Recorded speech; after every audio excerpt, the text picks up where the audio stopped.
Hi guys, how are you? So my dear friends, let us start our next part of this chapter. Financial statements बनाने की बातें चल रही हैं दोस्तों, और फाइनेंशियल स्टेटमेंट्स में आती हैं तीन चीजें: trading account, profit and loss account and balance sheet. और एक एक करके हम अब इन सब चीजों के बारे में जानेंगे कि आखिरकार क्या होता है ट्रेडिंग अकाउंट, P&L अकाउंट क्या होता है, बैलेंस शीट क्या होती है, राइट।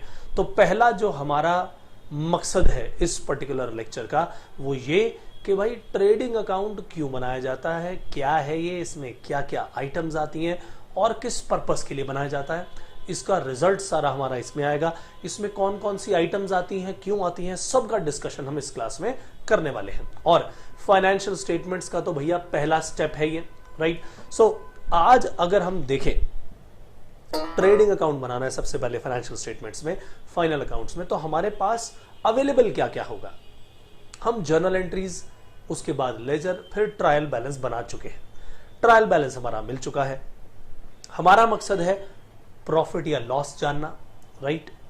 हमारा मकसद है जिस डेट को हमारा ये ट्रायल बैलेंस बनाया गया, यानी पूरे साल का फाइनेंशियल ईयर जब एंड हुआ, उस दिन हमारे एसेट, लायबिलिटी और कैपिटल की पोजीशन क्या थी, राइट। ये सब जानेंगे फाइनेंशियल स्टेटमेंट में, लेकिन उन सब को बनाने के लिए जो बेस है वो होता है ट्रायल बैलेंस। अब ट्रेडिंग अकाउंट, ये बात हमें समझनी है कि क्या है, ये पहले स्टेप की ओर हम चलेंगे। इसको दोस्तों मैंने 4 पार्ट्स में डिवाइड कर दिया है कि हमें इसे किस तरीके से पढ़ना है, राइट।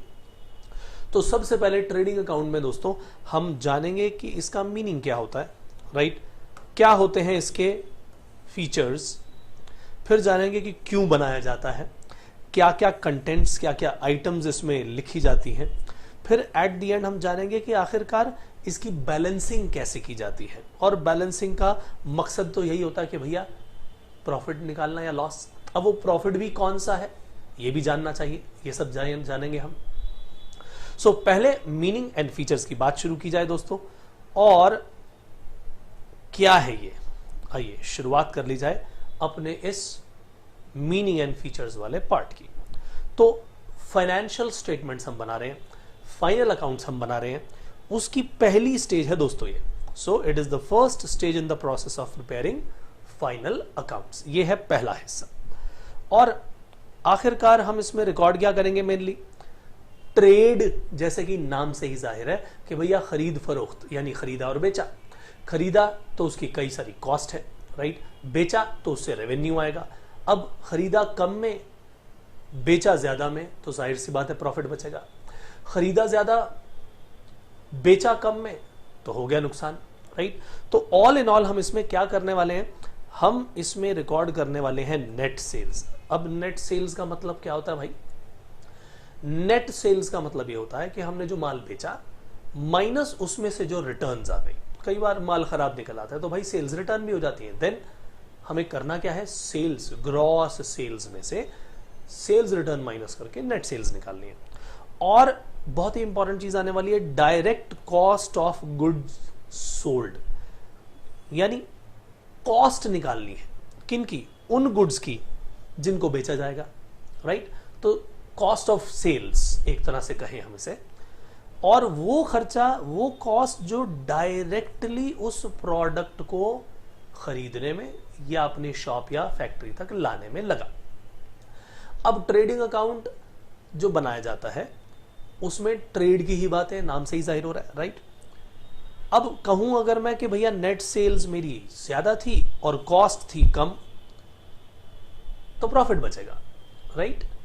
अगर नेट सेल्स कम थी, अमाउंट कम था और कॉस्ट थी ज्यादा, तो भैया लॉस। लेकिन इस डिफरेंस को मैं प्रॉफिट या लॉस तो बोल रहा हूं, लेकिन ये लॉस या प्रॉफिट जो भी है इसको भी क्या कहा जाएगा, ये बहुत इंपॉर्टेंट है। हमने जब बिजनेस किया तो बिजनेस में सिर्फ डायरेक्ट कॉस्ट नहीं आती, इनडायरेक्ट कॉस्ट भी आती है। जैसे फैक्ट्री से जुड़े हुए जो खर्चे होंगे, जो गुड्स को लाने में, खरीदने में खर्चे हुए, वो डायरेक्ट है। लेकिन जो उसकी सेल्स और मार्केटिंग का खर्चा, सेल्स या डिस्ट्रीब्यूशन का खर्चा, कोई फाइनेंशियल नेचर का खर्चा जैसे कि इंटरेस्ट वगैरह, उसी तरह से कोई भी ऑफिस या एडमिनिस्ट्रेशन का खर्चा ये सब डायरेक्टली गुड्स में नजर नहीं आते। जैसे कि इस पेन को बनाने में जो डायरेक्ट कॉस्ट लगी होगी वो इसका मटेरियल है, जिस लेबर ने इसे बनाया होगा वो डायरेक्ट लेबर है, या इस मटेरियल को अपनी शॉप गोडाउन तक लाने के जो खर्चे हैं वो डायरेक्ट एक्सपेंसेस हैं, राइट। लेकिन ऑफिस में बैठे हुए लोगों की सैलरी, ऑफिस की लाइटिंग और स्टेशनरी का खर्चा, ये सब इनडायरेक्ट है, राइट। तो ट्रेडिंग में हमें खास बात जो ध्यान रखनी है वो ये कि केवल डायरेक्ट कॉस्ट ही आप यहां पर लिखेंगे।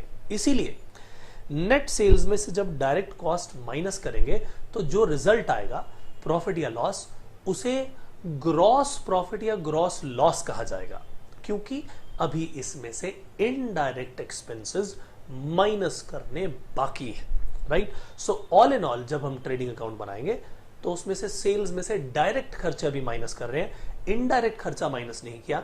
इसीलिए सेल्स माइनस डायरेक्ट एक्सपेंसेस करने के बाद हम ग्रॉस प्रॉफिट या ग्रॉस लॉस की तरफ जाएंगे, और उसमें से जब बाद में प्रॉफिट एंड लॉस अकाउंट बनेगा उसमें इनडायरेक्ट एक्सपेंसेस हम माइनस करेंगे, वो जाके बनेगा क्या, वो बनेगा हमारा एंड में प्रॉफिट या लॉस। कौन से नेचर का, नेट प्रॉफिट या net loss, right. So trading account का जो अगला स्टेप है वो क्या है, ग्रॉस प्रॉफिट या ग्रॉस लॉस की calculation, right. So it shows gross profit earned और gross loss incurred during the accounting year. पूरे साल में जो भी हमने खरीदा बेचा, इन सबको करने से हमें ग्रॉस प्रॉफिट हुआ या ग्रॉस लॉस हुआ, ये सब जानकारी हमें इसी ट्रेडिंग अकाउंट से मिलेगी। The balance of this account shows the gross profit और ग्रॉस लॉस। तो जो रिमेनिंग बैलेंस आएगा sales minus cost of good sold करने के बाद, direct cost of good sold करने के बाद, that will be treated as gross profit और ग्रॉस लॉस। तो ये है दोस्तों हमारे मीनिंग और फीचर्स ऑफ ट्रेडिंग अकाउंट। तो जब मैं इस ट्रेडिंग अकाउंट को देखता हूं तो भैया मैंने यहां पर क्या कहा कि ये सेल्स माइनस सेल्स रिटर्न जो आपको नजर आ रही है, ये बेसिकली नेट सेल्स है दोस्तों। ये क्या है, net sales. This is what is net sales. तो जब मैं कॉस्ट ऑफ गुड सोल्ड की बात करता हूं तो उसमें कौन कौन सी आइटम्स आती हैं, अब ध्यान से आपने देखना है। देखिए ये वो स्टॉक है जो मेरे पास पहले से मौजूद है, 10 रुपए का ओपनिंग स्टॉक। ये एक आइटम है जो कि हमारी ट्रेडिंग अकाउंट में शो होगी। परचेज की, उसमें से माल खराब निकल आया, उसे रिटर्न कर दिया, तो जो नेट परचेजेस थी मान लीजिए वो थी 50 रुपए की। अब गुड्स को लाने का खर्चा, जो डायरेक्ट एक्सपेंसेस गुड्स को हो रहे हैं जैसे कि wages, customs and import duty, goods को लाने का खर्चा है। देखिए कैरेज एक्सपेंसेस, गुड्स को लाने का खर्चा, रॉयल्टी, राइट। रॉयल्टी हमें कई बार हम मैन्युफैक्चरिंग करते हैं तो पे करनी पड़ती है, राइट। किसी भी प्रॉपर्टी का जिस तरह से इस्तेमाल किया जाता है, जैसे किसी फैक्ट्री का, उसको रॉयल्टी पे करनी पड़ सकती है। किसी के राइट्स को यूज करने के लिए रॉयल्टी पे करनी पड़ सकती है। अगर मान लीजिए मेरे पास कोई कोयले की खदान है और मैं उस कोयले को एक्सट्रैक्ट कर रहा हूं तो उस पर मुझे रॉयल्टी पे करनी पड़ सकती है। All in all it is related to manufacturing. तो ट्रेडिंग अकाउंट हम मैन्युफैक्चरिंग वाले बिजनेस के लिए भी बनाते हैं, हम ट्रेडिंग कंसर्न के लिए भी बनाते हैं, राइट। हम इसके बारे में और जिक्र करेंगे आने वाले समय में जब हम मैन्युफैक्चरिंग अकाउंट की भी बात करेंगे, राइट। फिलहाल के लिए समझने के लिए केवल ये समझिए कि गुड्स को लाने का, गुड्स को बनाने का, राइट, और गुड्स को किसी भी तरह के प्रोसेसेस से ले जाते वक्त जो भी खर्चा किया जा रहा है वो डायरेक्ट खर्चा है गुड्स पर। तो मैन्युफैक्चरिंग एक्सपेंसेस, पैकेजिंग एक्सपेंसेस, हालांकि इसे पैकिंग लिखा गया, it should be packaging. Packing एक कैसा एक्सपेंस है, इनडायरेक्ट एक्सपेंस। पैकेजिंग एक डायरेक्ट एक्सपेंस होता है, राइट। सो ये है हमारे वो हिस्से जो कि डायरेक्टली गुड्स पर लगे। तो 10 रुपए का माल मेरे पास पहले पड़ा था, 50 रुपए का और खरीदा मैंने, मान लीजिए मेरे 10 रुपए और खर्च हो गए इन सब चीजों में। टोटल मेरे पास इस वक्त कितने रुपए का माल मौजूद है, उसकी कॉस्ट कितनी है, 10 + 50 + 10 यानी 70। अब 70 रुपए की चीज मेरे पास मौजूद है, उसकी कॉस्ट है ये। और साल में पूरे के पूरे पूरी एक्टिविटीज करने के बाद एंड में क्या ये जरूरी है कि जितना माल मैंने खरीदा वो सब बिक गया? It is not necessary. तो भाई ओपनिंग स्टॉक, उसमें जो मैंने और खरीदा वो नेट परचेसेस, प्लस उस पर जो खर्चा किया, इन सबको ऐड करने के बाद 70 रुपए आए। और एंड में पता लगा कि भाई 15 रुपए का सामान अभी भी मौजूद है हमारे पास, वो बिका नहीं है। इसका मतलब 70 में से 15 माइनस करने के बाद 55 रुपीज यानी 55 रुपए की चीजें जो कॉस्ट थी हमारी वो हमने बेच दी। भाई 70 रुपए का सामान हमारे पास पूरे साल में आया, 15 रुपए का बचा हुआ है, दैट मीन्स 55 रुपए का माल हमने बेचा। इज दैट सो और नॉट? यानी जो माल बेचा उसकी कॉस्ट क्या थी? 55 रुपए। सो दिस 55 रुपीज जो हमने निकाला, opening plus purchases plus direct expenses minus closing stock, 10 50 plus 10 minus 15, this is what is cost of goods sold. So जब हमने कहा कि भाई opening stock plus net purchases plus all direct expenses minus closing stock, ये बन गया मेरा cost of goods sold, right. अब अगर मैं कहूं कि भाई 55 रुपए का तो total cost of goods sold है, राइट, और अगर मैं कहूं कि जो मेरी ये नेट, ये आपको नजर आ रही है net purchases, net sales, sorry, ये नेट सेल्स कैलकुलेट करने के बाद मान लीजिए 100 रुपए है, तो अब सोचिए कि अल्टीमेटली 55 रुपए का माल बेचा, 100 रुपए में बेचा, तो भैया प्रॉफिट मेरे पास आया 45 रुपीज का, 45 रुपीज का प्रॉफिट आ गया। अब ये कैलकुलेट कैसे होता है, अब ये सिर्फ दिखाने के लिए नीचे लिखा है, इसका प्रोफॉर्मा जो फॉर्मेट बनेगा वो मैं आपको बताऊंगा दोबारा, ये सिर्फ सिखाने के लिए इस तरह से लिख दिया है। जरा टोटल कर लीजिए, अगर मैं क्रेडिट साइड का टोटल करूं तो ये होता है 115 रुपए, डेबिट साइड का टोटल करूं तो ये होता है दोस्तों 70 रुपए। इज दैट सो और नॉट? यस। अब आप जरा ध्यान से देखो, 115 क्रेडिट है, 70 डेबिट है, इसमें से माइनस किया तो बैलेंस बचा मेरे पास 45 प्रॉफिट, राइट। ये तो इस पूरी कैलकुलेशन को प्लस माइनस करने के बाद आ रहा है। लेकिन जरा सोचिए, अगर मैं अपने फॉर्मूले की बात करूं तो कॉस्ट ऑफ गुड सोल्ड मैंने 55 रुपीज निकाली थी, सेल्स मेरी कितने की हुई? 100 रुपए की। सेल्स में से cost of good sold minus किया तो ग्रॉस प्रॉफिट कितना बचा? 45 रुपए, वो भी यहां पर आ गया। मान लीजिए सेल्स होती 50 रुपए की और कॉस्ट ऑफ गुड सोल्ड फिर ज्यादा हो जाती तो 5 रुपए का ग्रॉस लॉस बच जाता। तो अल्टीमेटली हमने यहां से क्या किया, हमने ग्रॉस प्रॉफिट या ग्रॉस लॉस निकाला। और यही बात दोस्तों हमने फीचर्स में भी देखी कि ग्रॉस प्रॉफिट या ग्रॉस लॉस को कैलकुलेट करना ही हमारा यहां पर मकसद होगा। तो जब आप पर्पस की तरफ आएंगे तो पर्पस में भी अल्टीमेटली यही चीज नजर आएगी, what is the purpose of making this trading account? To a certain gross profit और gross loss, as simple as this. Trading account is prepared to know the gross profit earned or gross loss incurred for the accounting period, right? और इसमें हमने match किसे किया था, ये बहुत important है। हमारे इस एग्जाम्पल में अगर आप ध्यान से देखें तो हमने नेट सेल्स में से कॉस्ट ऑफ गुड्स सोल्ड को माइनस किया। नेट सेल्स हमने कहा कि भैया ये 100 रुपए की है, कॉस्ट ऑफ गुड्स सोल्ड हमने कैलकुलेट की थी, ये 55 रुपए की है। अब क्योंकि sales cost of good sold से ज्यादा थी, इसीलिए जो बैलेंस है वो ग्रॉस प्रॉफिट बचा, कितने रुपए? 45 रुपए। तो बेसिकली हमने मैचिंग की है। किसकी मैचिंग की है दोस्तों? हमने नेट सेल्स की कॉस्ट ऑफ गुड सोल्ड से मैचिंग की, और जो डिफरेंस निकला या तो वो ग्रॉस प्रॉफिट होगा या ग्रॉस लॉस। सो इस पर्टिकुलर ट्रेडिंग अकाउंट का पर्पस क्या है? Matching of sales and cost of goods sold. In this account matching of sales of goods and services, क्योंकि हमने सेल्स जो की, कई बार क्या होता है हम सर्विसेज की भी सेल करते हैं, बट ट्रेडिंग में क्या होता है generally we are talking about goods, services की भी होती है सेल्स, ध्यान रखिएगा। Is done and the cost of goods sold and services rendered, तो भैया डिफरेंस हमने निकाल लिया सेल्स का और कॉस्ट ऑफ गुड्स सोल्ड का। तो यही मैचिंग जो था वो इसका पर्पस था। अब दोस्तों जो मैंने कंटेंट्स आपको थोड़ा सा समझाने के लिए बता दिए कि भाई net sales minus cost of goods sold क्या है, अब उसके एक एक आइटम को हम जरा डिटेल में पढ़ते हैं। अच्छा, ये बात भी तय है कि आपने इसकी काफी सारी आइटम्स पहले से पढ़ी हुई हैं, आपको मालूम है, राइट? क्योंकि हम अल्टीमेटली बिगिनिंग से जर्नल, फिर लेजर, फिर ट्रायल करते आए, तो वहां पर जो बैलेंसेस दिखे 5 तरह के, उसके नाम तो आपको मालूम ही है। बट वो चीज वहां पर क्यों आ रही है ट्रेडिंग अकाउंट में, this is what is the reason, right? So contents और items shown in trading account. अब items which are shown in trading account उसकी डेबिट साइड में, तो एक वैसे ही समझाने के लिए हमने ये एक तरह से आपके सामने फॉर्मेट रख दिया, राइट? डेबिट की आइटम्स पहले देख लेते हैं।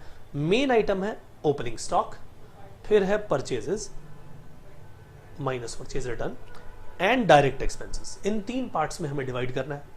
फिर क्रेडिट साइड को देखेंगे तो है नेट सेल्स और क्लोजिंग स्टॉक। देखा जाए तो इन 5 चीजों में ट्रेडिंग अकाउंट खत्म हो जाता है। Opening stock, net purchases, direct expenses, ये आ गई डेबिट साइड की आइटम। फिर क्रेडिट साइड में सेल्स, यानी नेट सेल्स इधर आएंगी, सेल्स माइनस से रिटर्न करके, और फिर क्लोजिंग स्टॉक। ये 5 भी आइटम आ गई और इनका रिजल्ट या तो ग्रॉस प्रॉफिट होगा या ग्रॉस लॉस होगा। तो इन टोटल देखा जाए तो 7 चीजों में हमने अपने पूरे ट्रेडिंग अकाउंट को कर दिया खत्म, राइट? उनमें भी जो डायरेक्ट एक्सपेंसेस है उनकी एक लिस्ट है, वो हमें समझनी है, राइट? सो फिलहाल के लिए हम चलते हैं आगे पहली आइटम पर। अब भैया ओपनिंग स्टॉक क्या होता है? ट्रेड कर रहे हैं भाई, हम ट्रेड कर रहे हैं, जाहिर सी बात है।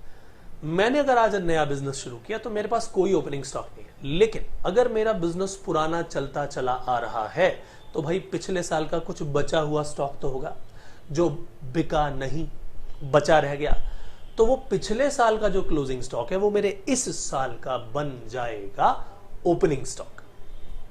इज दैट सो और नॉट? तो पिछले साल का क्लोजिंग इस साल का ओपनिंग बन गया। भाई साल की शुरुआत होते ही हमारे पास ये स्टॉक पहले से मौजूद था। तो ये है क्या? Basically this is closing stock of the previous year. और जाहिर सी बात है ओपनिंग स्टॉक आपको मिलेगा कहां? ट्रायल बैलेंस में मिलेगा। और ट्रेडिंग अकाउंट की यूजुअली जो पहली आइटम होती है जो डेबिट साइड पर हम लिखते हैं वो यही होती है ओपनिंग स्टॉक, जैसा कि आपने फॉर्मेट में भी देखा। In the first year of a business there will be no opening stock. जाहिर सी बात है भाई, मेरा पहला साल है, अभी तो मैंने पहली परचेज करनी है, तो पुराना स्टॉक भला कहां से आया?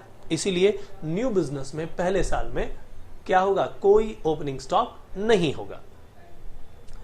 अब क्योंकि हम बात कर रहे हैं ओपनिंग स्टॉक की, तो ओपनिंग स्टॉक ट्रेडिंग कंसर्न का भी हो सकता है और मैन्युफैक्चरिंग कंसर्न का भी हो सकता है। आज अगर मैं बात करूं जी, मैं सिर्फ इस पेन को बनाता हूं, बेचता हूं, सब काम करता हूं, मैन्युफैक्चरिंग कंसर्न है मेरी, तो अलग बात होगी।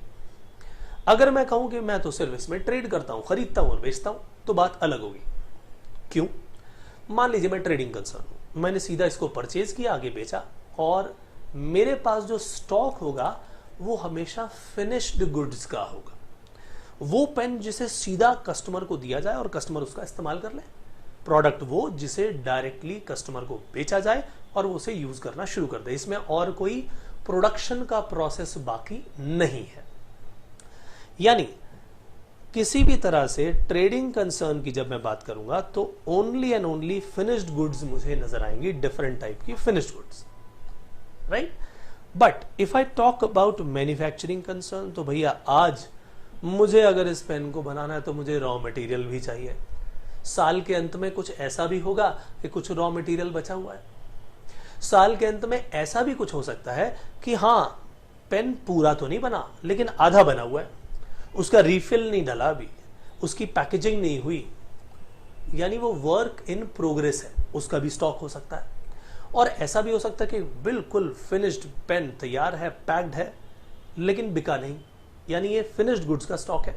सो all in all when we talk about manufacturing concern, तो 3 चीजों के स्टॉक हो सकते हैं।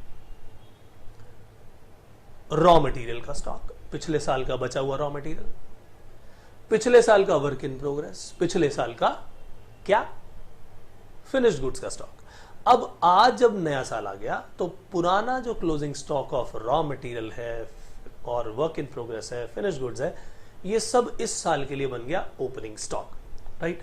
सो हमें देखना पड़ेगा, हमारे क्वेश्चंस में साफ लिखा होगा कि भाई हम ट्रेडिंग अकाउंट बनाना चाह रहे हैं किसका, मैन्युफैक्चरिंग कंसर्न का, या फिर बनाना चाह रहे हैं ट्रेडिंग कंसर्न का। और अगर नहीं लिखा होगा then we can check it by reading the trial balance कि भैया ट्रायल बैलेंस में अगर स्टॉक दिया तो किस किस का दिया है। अगर उसमें लिखा है stock of work in progress, raw material, finish goods, then we can understand कि भाई ये तो मैन्युफैक्चरिंग एंटिटी की बात हो रही है। सो बनना वैसे ही है, कोई खास चेंज नहीं आएगा, इसकी बात हम करेंगे बाद में। But all in all opening stock की बात हुई, पिछले साल का बचा हुआ स्टॉक, कोई न्यू कंसर्न है तो कोई स्टॉक नहीं होगा उसका पुराना। इस साल का जो भी ओपनिंग स्टॉक होगा ट्रेडिंग अकाउंट की पहली आइटम जनरली लिख दी जाती है, राइट। यहां तक हमने किया काम खत्म। मैं चलता हूं अपनी दूसरी आइटम पर। ट्रेडिंग अकाउंट में ही दूसरी आइटम कौन सी, परचेज एंड परचेज रिटर्न, जिसका जिक्र हम पहले भी कर चुके हैं। So we are talking about these two things, purchase minus purchase return becomes net purchases. और जनरली सेकेंड आइटम यही नजर आएगी आपको। ये वो चीज है जो हमने इस साल खरीदी है, वो गुड्स हैं जिसमें हम डील कर रहे हैं, हमने उसे इस साल खरीदा, right. So purchase of goods या मटेरियल, हम उसकी बात करते हैं जब भी परचेज की बात होगी। ट्रेडिंग कंसर्न है तो जाहिर सी बात है जो माल खरीदेंगे सीधा बेचेंगे, it is purchased for resale, माल खरीदा और बेचा। लेकिन मैं अगर मैन्युफैक्चरिंग कंसर्न हूं तो भैया मेरी परचेजेस प्रोडक्शन में इस्तेमाल होंगी। मैं पेन को बनाने के लिए प्लास्टिक खरीदूंगा, इंक खरीदूंगा, राइट। वो क्या है मेरे लिए, मेरे लिए वो रॉ मटेरियल की परचेज है। मैं उसकी दोबारा से प्रोसेसिंग करके क्या करूंगा, किसी एक फिनिश प्रोडक्ट में कन्वर्ट करूंगा। तो मेरा मकसद यहां पर प्रोडक्शन करना होगा। अब चाहे परचेज मैं कैश से करूं या क्रेडिट से करूं, है तो भैया साल की टोटल परचेज आएगी तो ट्रेडिंग की डेबिट में, और क्योंकि खर्चा है इसीलिए हमेशा डेबिट आएगा, तो डेबिट बैलेंस ही इसके होंगे, राइट, क्योंकि ये एक खर्चा है। अब परचेज रिटर्न, ये भी आप जानते हैं भैया, माल खराब निकला तो बेचना सीधा पॉसिबल नहीं होगा, तो मैं सीधा वापस कर दूंगा अपने सप्लायर को। So purchase return shows the returns of the goods और materials to the suppliers, return कर दिया। और क्योंकि ये मेरे खर्चे को एक तरह से कम कर रहा है, रिड्यूस कर रहा है, जो मैंने खर्चा दिखा दिया था परचेज का खर्चा, बट अब तो वापस कर दी गुड्स, तो वो मेरा खर्चा नहीं माना जाएगा, इसीलिए इसका क्रेडिट बैलेंस होगा। जब परचेज का डेबिट बैलेंस है तो इसका क्रेडिट बैलेंस है। इसीलिए नेट परचेजेस निकालने के लिए हमेशा क्या किया जाता है, परचेज रिटर्न्स को परचेज अकाउंट में से माइनस करते हैं। हमने बहुत सारी जर्नल एंट्रीज भी की पहले। कई बार ये होता था कि प्रोपराइटर खुद ही सामान जो उसके बिजनेस का सामान था जिसमें वो डील करता था, वो अपने घर पे ले गया यूज के लिए। मान लो जूतों का काम करता है और पूरी फैमिली के लिए शूज लेकर चला गया। अरे भाई शूज तो हमने खरीदने बेचने के लिए रखे थे, वो आप घर पे ही ले गए, कोई बात नहीं। क्या है ये, ड्राइंग्स है। यानी परचेज में से केवल परचेज रिटर्न माइनस नहीं होती दोस्तों, परचेज में से कुछ और भी ऐसी माइनस कर दी जाती हैं आइटम्स जो कि गुड्स को कम कर दे। तो प्रोपराइटर अगर अपने पर्सनल यूज के लिए ले जाए तो ड्राइंग्स के रूप में माइनस कर दो। हमने उन्हीं गुड्स को चैरिटी के रूप में दे दिया। हम किसी अनाथालय में गए, देखा जी यहां तो बच्चों के पास पहनने के लिए जूते ही नहीं है, तो उनको बच्चों को जूते फ्री में बांट दिए, चैरिटी कर दी। या हमने मार्केट में एज अ फ्री सैंपल उसको डिस्ट्रीब्यूट कर दिया। तो किसी भी तरीके से देखा जाए तो अल्टीमेटली हम यहां कैश नहीं दे रहे दोस्तों, हमने जो गुड्स खरीदी उन्हीं को हम क्या कर रहे हैं, किसी ना किसी तरीके से दे रहे हैं। प्रोपराइटर ले गया, दान कर दी, या फिर हमने सैंपल के रूप में दे दी। इन एनी केस परचेजेस को कम कर रहे हैं। तो ये क्या करती हैं, रिड्यूस करती हैं परचेजेस को, तो इसको भी शो करना पड़ेगा। So apart from this purchase return, ये आइटम्स भी आपको गुड्स में से माइनस करनी पड़ेंगी, because these are going to reduce them, right. तो ये देखने वाली बात होगी जब हम बनाएंगे ट्रेडिंग अकाउंट कैसे आएगा। अब आती है बहुत ही इंपॉर्टेंट बात है दोस्तों डायरेक्ट एक्सपेंसेस की। बहुत सारे खर्चे आपको समझना है, सीधा गुड्स पर होने वाले खर्चे, वो खर्चा जो कि सामान को, गुड्स को फैक्ट्री, शॉप या गोडाउन तक लाने का खर्चा है। चाहे वो रॉ मटेरियल हो, चाहे वो फिनिश गुड्स हो, गुड्स को लाने तक का खर्चा, ये सब डायरेक्ट एक्सपेंस है, गुड्स पर किया जा रहा है। या गुड्स को बनाने का खर्चा, उस पर कोई भी प्रोसेस किया जा रहा है। मान लीजिए हमने बल्क में काजू खरीदे और उनको क्या किया, उनको सॉल्टी बनाया, राइट, प्रोसेसिंग करके छोटे छोटे पैक्स में, 1-1 किलो के पैक्स में, आधा किलो के पैक्स में पैक करके बेचना शुरू कर दिया अपनी ब्रांडिंग करके। तो उस काजू को अगर सॉल्टी बना करके मैंने पैकेजिंग की उसकी, वहां तक का सारा खर्चा डायरेक्ट गुड्स पर हो रहा है दोस्तों। ये क्या होगा, ये डायरेक्ट एक्सपेंस होगा। लेकिन अब मैं उसकी मार्केटिंग कर रहा हूं, आगे मार्केटिंग का खर्चा, ऑफिस का खर्चा, ये सब इनडायरेक्ट होगा, वो यहां नहीं आएगा। सो डायरेक्ट का मतलब हो गया कि गुड्स पर होने वाला डायरेक्ट खर्चा। सो हमने सबसे पहले बात की ओपनिंग स्टॉक की, परचेज रिटर्न की। अब गुड्स पर होने वाले खर्चों की बात, गुड्स को बनाने के लिए वेजेस, मैंने मान लीजिए कैश्यू नट मंगाए थे दूसरी कंट्री से, उस पर मुझे कस्टम या इंपोर्ट ड्यूटी देनी पड़ी। मान लीजिए वेयर हाउसिंग मुझे करवानी पड़ी, डॉक ड्यूटी देनी पड़ी, वो सारा खर्चा गुड्स पर होने वाला खर्चा। उसको फिर अपने गोडाउन तक लाने का खर्चा, कैरेज एक्सपेंसेस। और मैंने आपको एक रॉयल्टी का भी खर्चा बताया था, या मैन्युफैक्चरिंग का, प्रोसेसिंग का खर्चा, या पैकेजिंग का खर्चा। ये पैकिंग नहीं होना चाहिए, दिस इज पैकेजिंग। तो पैकेजिंग और पैकिंग में क्या अंतर है?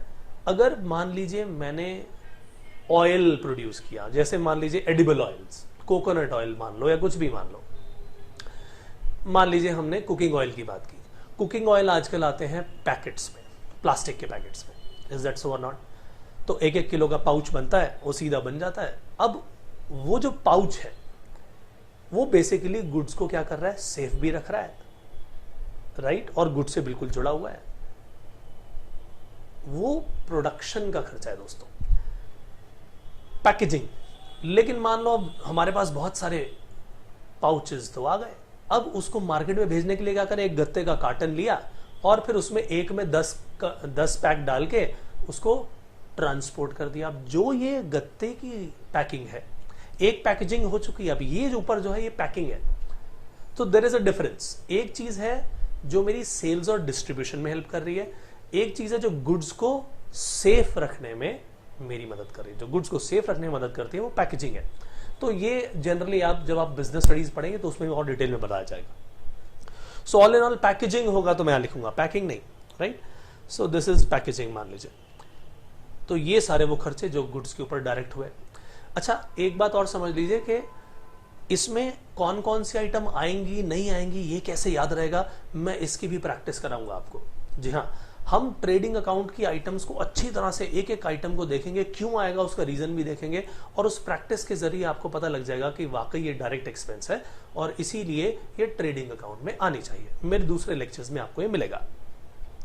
सो हमारी बात चल रही थी डायरेक्ट एक्सपेंसेस की, which are incurred on the goods purchased. So it includes all those expenses which are done till the goods are brought to the place of business or business for sale. तो भैया goods को अपने godown, shop, factory तक लाने का खर्चा, वो सब वहां तक लाने का खर्चा डायरेक्ट एक्सपेंस है। अब कैरेज या फ्रेट इनवर्ड्स लाने का खर्चा है। इंश्योरेंस मान लीजिए ये है फैक्ट्री का खर्चा, फैक्ट्री की इंश्योरेंस। कस्टम ड्यूटी गुड्स को लाने का खर्चा, या माल की इंश्योरेंस कराई गुड्स की जो हम लेके आ रहे हैं। क्लियरिंग चार्जेस, यानी मैंने अगर मान लीजिए इंपोर्ट किया तो वहां डॉक के चार्जेस देने पड़ते हैं, वेयर हाउसिंग के चार्जेस देने पड़ते हैं और क्लियरिंग के चार्जेस देने पड़ते हैं। फिर एक सिटी से दूसरी सिटी में जाने पर ऑक्ट्रॉय लगती है, कार्टेज है, ये सब खर्चे देख रहे हैं आप गुड्स पर लगे, डायरेक्ट एक्सपेंस है दोस्तों। फिर मैन्युफैक्चरिंग कंसर्न की बात करूं, अब देख रहे हो आप प्रोडक्शन का काम आ गया, यहां वेजेस भी लगेंगे, मशीन चलेगी तो पावर एंड फ्यूल, फैक्ट्री है तो उसका रेंट, फैक्ट्री की लाइटिंग, रॉयल्टीज, और फिर मशीनें साफ करने के लिए इंजन ऑयल, कॉटन वेस्ट, इस तरह के कंज्यूमेबल स्टोर्स की भी जरूरत पड़ती है। तो ये सब खर्चे आप देख रहे हैं कि गुड्स को बनाने के, सामान को फैक्ट्री, शॉप, गोडाउन तक लाने के खर्चे, all these are direct expenses and these will come on the debit side of trading account. Indirect खर्चे यहां नहीं आएंगे, इनडायरेक्ट खर्चों को P&L में लेकर के जाएंगे, यहां पर नहीं। इनडायरेक्ट में सेल्स एंड डिस्ट्रीब्यूशन, 3 हेड्स बता देता हूं, आप याद कर लीजिए। सेल्स और डिस्ट्रीब्यूशन का खर्चा, ऑफिस या एडमिनिस्ट्रेशन का खर्चा और फाइनेंस का खर्चा, राइट। ये तीन मेजर चीजें आपकी कहां पर आएंगी P&L में। Will discuss in detail in our next lecture. फिलहाल के लिए केवल डायरेक्ट एक्सपेंसेस की बात करेंगे। तो अब यहां तक काम खत्म हुआ। क्रेडिट साइड में कौन सी आइटम्स आएंगी? सेल्स माइनस से रिटर्न की कहानी दोस्तों पहले बता चुका हूं। तो नेट सेल्स जो है हमें यहां दिखानी होती है। क्या होती है सेल्स?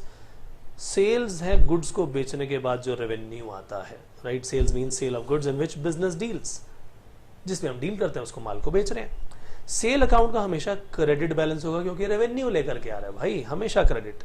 और सेल्स रिटर्न क्या है? हमारा माल हमारे कस्टमर्स को पसंद नहीं आया, डिफेक्टिव निकल आया, उन्होंने रिटर्न कर दिया। This will reduce our sales, that is why sales return always have debit balance. तो भैया सेल्स रिटर्न शो करती है total amount of goods which are being returned by the customers. तो सेल्स रिटर्न अकाउंट का हमेशा debit balance रहेगा दोस्तों, debit balance.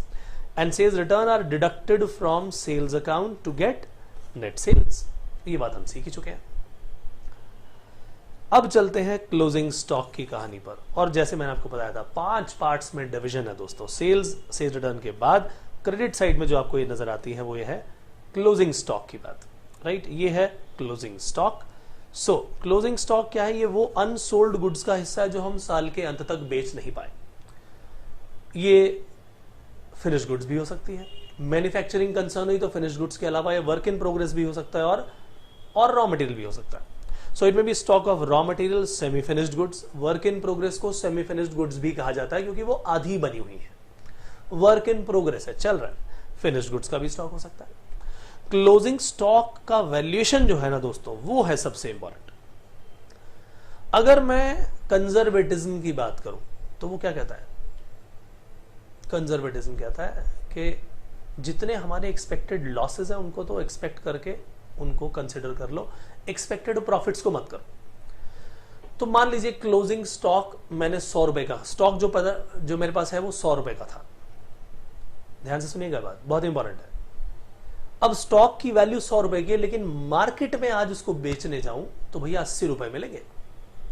तो कॉस्ट और मार्केट वैल्यू, अब मार्केट वैल्यू उसकी कितनी है एक्चुअल? 80 रुपए। तो उसका वैल्यूएशन भी मैं कॉस्ट और market value whichever is less पे करूंगा,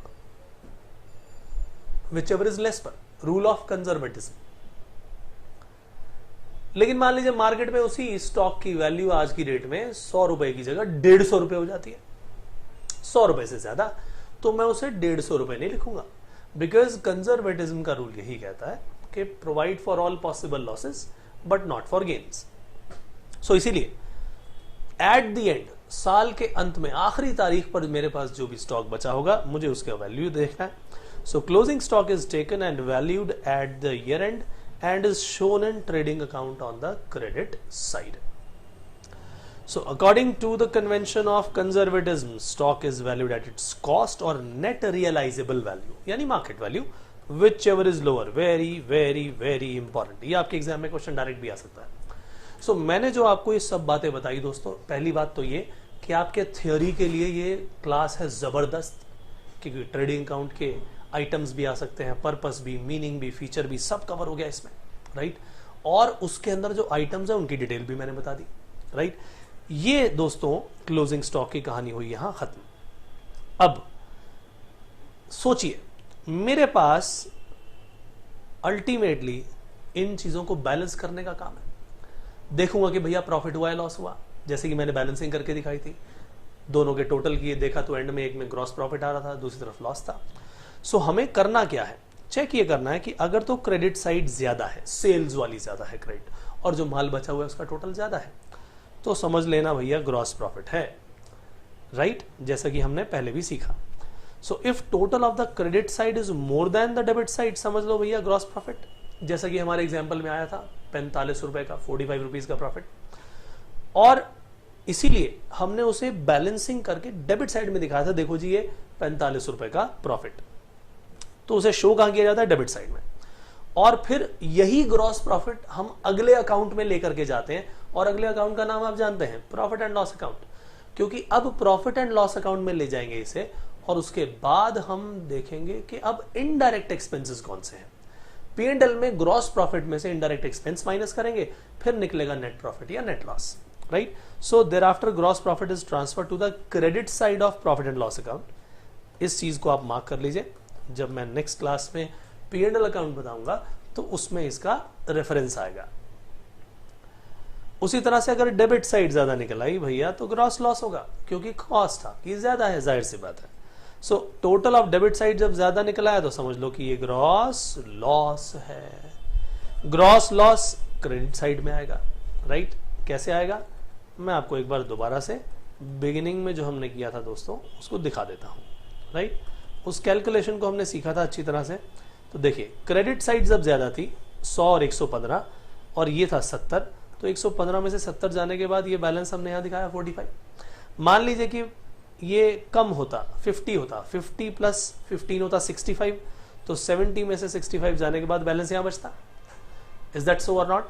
तो बिल्कुल सेम चीजें हमें करनी है दोस्तों, वही यहां पर लिखी गई हैं. जब मैं प्रैक्टिकल कराऊंगा तो ये सेम चीज आपके सामने नजर आएगी. सो ग्रॉस लॉस जो है वो दोस्तों क्रेडिट साइड में लिख दिया जाएगा, क्योंकि उस केस में डेबिट साइड ज्यादा है और बैलेंसिंग के लिए हमें क्रेडिट साइड में शो करना पड़ेगा. Thereafter, gross loss is transferred to the debit side of profit and loss account. तो ये सब काम दोस्तों हमने जो सीखा है, this is all in all trading account detail. Trading account के जितनी भी थ्योरी है वो हमने यहां कवर कर ली. प्रैक्टिकल पॉइंट ऑफ व्यू भी यहीं कवर हो गया. प्रैक्टिकल पॉइंट ऑफ व्यू भी कवर हो गया, लेकिन उसकी एक एक डिटेल अभी हमने सीखनी है दोस्तों. वो हम सीखेंगे अपने आने वाले लेक्चर्स में. P&L की भी बातें करेंगे, बैलेंस शीट की भी बातें करेंगे, उनकी एक एक आइटम्स की प्रैक्टिस भी करेंगे. And then we will go in deep and check कि भैया क्वेश्चंस आने दो, फिर हम बड़े बड़े क्वेश्चंस जितने होंगे सॉल्व करेंगे मिनटों में. Right. So my dear friends, इस सेशन को हम करते हैं यहीं पर समाप्त. हम मिलेंगे अपने अगले सेशन में फिर से कुछ नया लेकर के. तब तक के लिए दीजिए इजाजत. Bye bye.